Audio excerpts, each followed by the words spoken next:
was damn hot in the afternoon, and we two families were at this famous historical place in our city for a small picnic. We were planning since long, but due to our schools, we were not getting the perfect timing, and finally one Sunday, we all kids along with our parents decided that this is the perfect day for an outing as the weather was very friendly. We started in the morning towards our destination. It was not too far from the city, but yes, the place was away from the hustle and bustle of the city.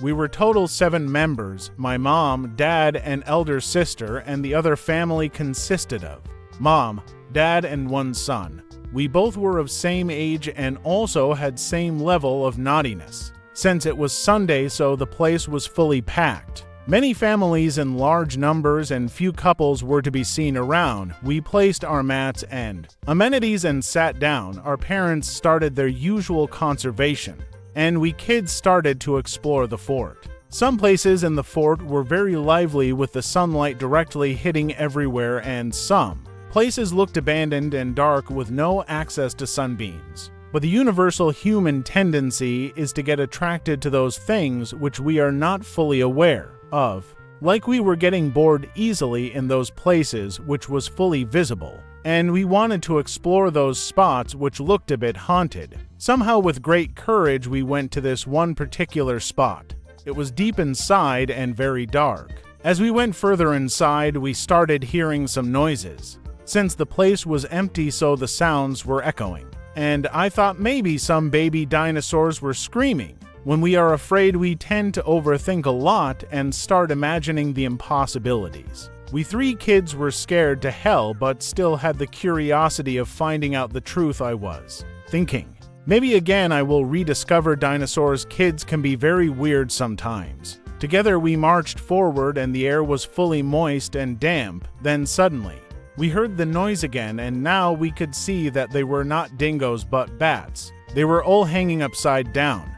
We kids knew that their food is human blood, and the moment this thought came in our minds, the same moment all 3 of us ran in a chorus. We did not see where we were stepping because we were running for our lives. Alas, we were outside in the safe zone. Now we realized and started appreciating the things we were taking for granted, like the sunlight, the crowd of people, and the things which were within our reach. A lesson learned. It was lunch time. After finishing our food, we started exploring again, but this time with caution. We thought of playing some games, and as we had our rackets, so we started playing badminton. But we were not finding a proper venue to play. Sounds strange that a huge fort with so much of place still could not accommodate 3 kids who wanted to play.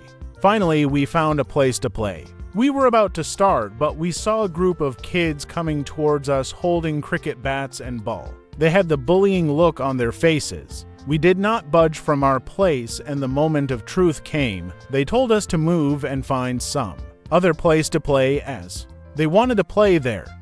We told that it is not possible as we came first. We knew that finally we have to move, but we had the fighting spirit on. They told that we were only 3 and we can go anywhere to play, and they were in a big group. We went to our parents and complained. They said to deal with it and sort out by ourselves. Slowly our fighting spirit dimmed down and we moved from there.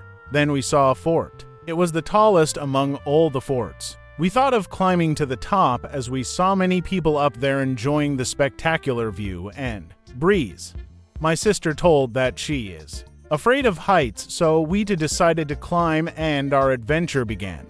Though it looked easy to climb, but in actual the steps were all upside down. One step was going north and the other was going south. Also, the length of each step was big, and after every step we were panting, as the steps were narrow, so it was not possible for more than 2 people to climb together. But the world is full of impatient people. All were pushing and wanted to climb fast. SC, maybe thinking of reaching moon. Here SC stands for sarcastic comment. After struggling hard, we reached the top. Suddenly I saw huge beehive on one corner. I ignored it and started enjoying the electrifying beauty. Then I heard a baby crying loudly, and when I turned around I saw a small baby on his father's arm, crying. The people were discussing that the baby's head had by mistake disturbed the beehive. Slowly we Could hear a buzz sound everywhere. It was like somebody humming near our ears, but it was not music. It was the honeybees which wanted to take revenge for disturbing their world. Their number increased and we all started running. I saw a lady beside me running with her kids. She asked me kahasayayap. From where you came, I knew she just wanted to know which city I belonged to. But the situation was not apt for all these introductions and I was darn angry with her, so I replied, "Nich say from downstairs, I think some people are strange and they will not care about the situation."